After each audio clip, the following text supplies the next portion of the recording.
স্বাগতম জানাইছোঁ জিকে মাইন আছামৰ সমূহ দৰ্শকলৈ। দেশৰ কোটি কোটি মহিলাই নিজৰ সৌন্দৰ্য বৰ্ধকৰ ক্ৰীম হিচাপে ব্যৱহাৰ কৰি আহিছে fire and lovely cream.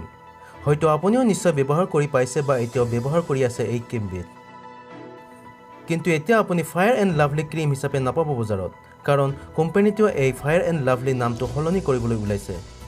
Fire and lovely ক্ৰীমৰ পৰা ফায়াৰ শব্দটো সলনি কৰিব ওলাইছে কোম্পানীটোৱে। দেশৰ একাংশ লোকৰ বগা হোৱাৰ হেঁপাহেৰে মূলধন হিচাপে ফায়াৰ এণ্ড লাভলি নামৰ প্ৰসাধন সামগ্ৰীবিধৰ বহু বছৰ দখল কৰি আছিল দেশৰ প্ৰসাধন বজাৰ।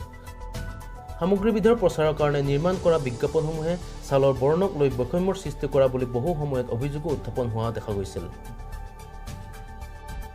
এতিয়া ৰাইজৰ ৰোষত পৰি সামগ্ৰীবিধৰ নিৰ্মাতাই সলাব বিচাৰিছে নাম।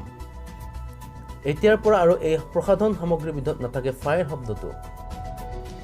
নিৰ্মাতা হিন্দুস্তান লিভাৰে জনোৱা মতে এই প্ৰসাধন সামগ্ৰীবিধত নতুন নামেৰে বজাৰত মুকলি কৰা হ'ব।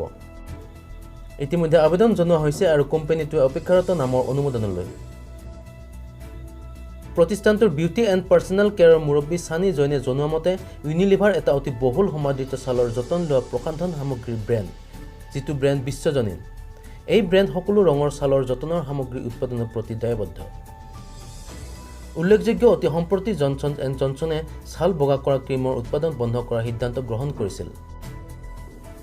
সামাজিক বিশ্লেষকসকলৰ মতে আমেৰিকাত আৰম্ভ হোৱা ব্লেক লিভছ মেটাৰ আন্দোলনৰ পাছত এই প্ৰতিষ্ঠানসমূহে এই পদক্ষেপ ল'বলৈ বাধ্য হয়।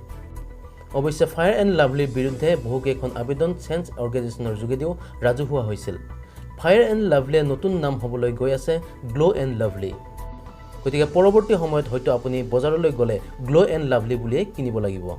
গতিকে ভিডিঅ'টো যদি ভাল লাগিছে তেনেহ'লে প্লিজ এটা লাইক কৰিব, শ্বেয়াৰ কৰিব আৰু মোৰ এই চেনেলটোত যদি আপুনি প্ৰথম আহিছে তেনেহ'লে ছাবস্ক্ৰাইব কৰি বেল আইকনটো দবাই দিব। গতিকে আজিলৈ ইমানেই, আৰু এটা ভিডিঅ' লৈ আপোনালোকৰ ওচৰলৈ অহাৰ প্ৰতিশ্ৰুতিৰে আজিলৈ ধন্যবাদ।